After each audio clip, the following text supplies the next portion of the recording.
Another bad take about women hit the internet last week. What are the odds, right? I usually just send off a hopefully withering tweet in response to these columns, or allow them to spiral into the cyber abyss without commenting at all.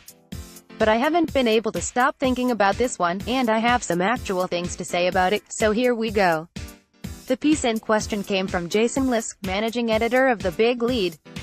It was a column titled, "The Number of Men in Sports Media is Not the Issue with Women's College Basketball Interest." In it, Lisk focuses on a Forbes article David Berry wrote about UConn women's basketball.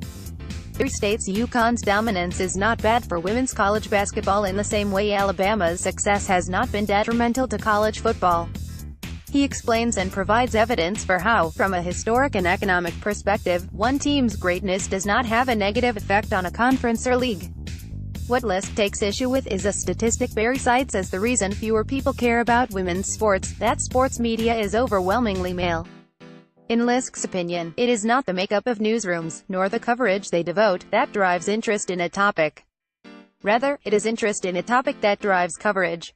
Lisk writes, "So I think the media is an easy boogeyman, every bit as much as saying that Connecticut's dominance is the reason. The truth is that a large segment of the sports-consuming public doesn't care about women's sports. I would gladly write a women's bracketology column like I do for the men's tournament if I thought anyone would read it. I watch more men's sports than women's, because my job revolves around contributing to the national conversation in this space. And the national conversation centers on men, unless something in the women's arena temporarily shifts the focus. Men dominate the sports media landscape, too, as Berry pointed out. There aren't many female editors and writers. Look at these stats he includes about the demographics of the sports media industry. Approximately 90% of sports editors are male. It is estimated that only about 10% of sports coverage is created by women. Although 40% of athletes are women, women's sports receive only about 4% of sports coverage. Major sites are more likely to cover animals than women's sports. These numbers quantify what it feels like walking into a media center after an NFL practice and being the only woman in a room full of 40 other reporters. Or heading up to the press box during MLB All-Star Weekend with 30 people and being the only one who isn't a man. Or looking around a meeting and realizing you're the sole woman present. In these instances you become acutely, physically aware of the body you occupy.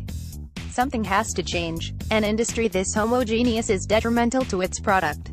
Whenever newsrooms make an effort to bring in more women and more people of color into what are still very white, very male spaces, the work becomes more nuanced, thoughtful, and potentially less harmful.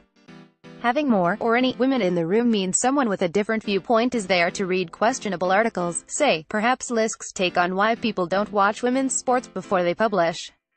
It's worth mentioning that there are no women currently listed on the Big Lead's masthead. There is simply no truth to the argument that people don't care about women's sports. Serena and Venus Williams are two of the most famous athletes in the world. The Olympics saw Chloe Kim soar to legendary heights. When coverage ensues, people pay attention. High-profile female athletes are testaments to that. More outlets seem to make an effort to track and celebrate women's tennis in Olympic sports, and while I wish the same were true for every women's sport and league, it isn't. If it were, I feel confident that people would be invested.